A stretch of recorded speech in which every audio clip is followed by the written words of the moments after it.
Hey friends, today I'm going to be working again with another printable set from Confetti Creativo. This is her drive-in retro set and I think it's absolutely adorable.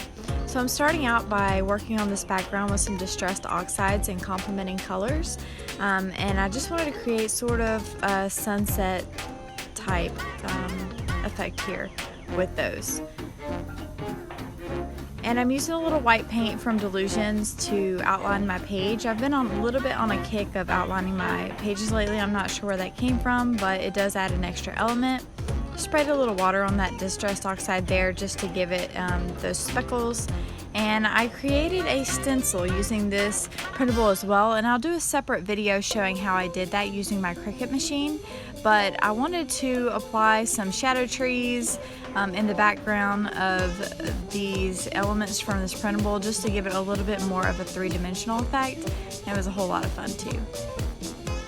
So I'm just working on my little drive-in sign here. I need to give it some legs to stand on, so I'm using a little bit of washi tape here that I ripped off for the poles. Applying the cardstock on top.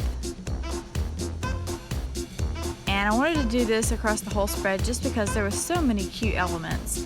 And I used this little stencil here from Elaine Davis and Illustrated Faith to create some stars in the background with some Heidi Swap shimmer spray.